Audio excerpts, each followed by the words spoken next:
Okay, looking at problem, it says an insurance company checks police records on 569 accidents selected at random and notes that teenagers were at the wheel in 81 of them. And you're asked to construct a 95% confidence interval for the percentage of all auto accidents that involve teenage drivers. So in this section in 3.2, we're learning how to create confidence intervals, and I showed you how to do it by hand in the lecture, but I also showed you this great Excel program that I've written that you can kind of do it.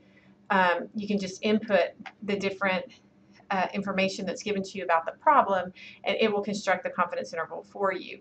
So you download this program into your Excel. When you click on the Unit 3, and as you read about 3.2, you'll see that there's a download for the Excel program. So the first thing is you're going to enter P, which is the percent of the data as a decimal or part out of total. So we know that 81 out of 569 accidents involve teenagers. So we do the equal sign, and then we'll do 81 divided by 569. Now it automatically computed Q. It just did 1 minus P. Now our sample size N is the 569, and we were asked to have a 95% confidence interval, so I'll change that to 0.95. And the lower confidence is this number right here, and the upper confidence is right here. We have to convert these to percents and then round to one decimal place. So this one would be 11.4%, and this would be 17.1%. So we'll say 11.4 to 17.1. Now it says, explain what your interval means.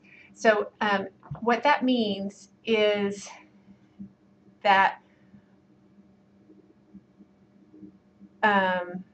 we definitely are not 95% confident that the percent of accidents involving teenagers is exactly some number. We know that the true percentage must lie in this confidence interval, and we have 95% of confidence in our method.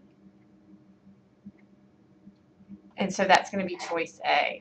We are 95% confident that the true percentage of accidents involving teenagers falls inside the confidence interval limits. Okay, and so then what does 95% confidence? So what this means is if you were to do it over and over again, about 95% of the random samples of 569 will produce a confidence interval that contains the true proportion. So if you did it over and over again, random sample 569, random sample 569, random sample 569, 95% of those samples would produce you would go ahead and compute a confidence interval, and 95% of them would contain the true proportion. Okay, so now a politician urged tighter restrictions on driver's license issued to teens. And he says in 1 of every 5 auto accidents, a teenager is behind the wheel. Now, 1 out of 5 is 20%. You can do the division there.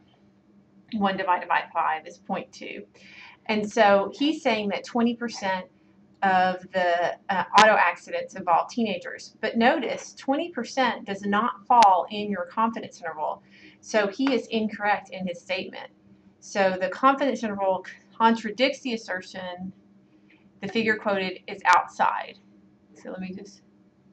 Yeah, it's definitely because it's outside the interval, so that would be choice B.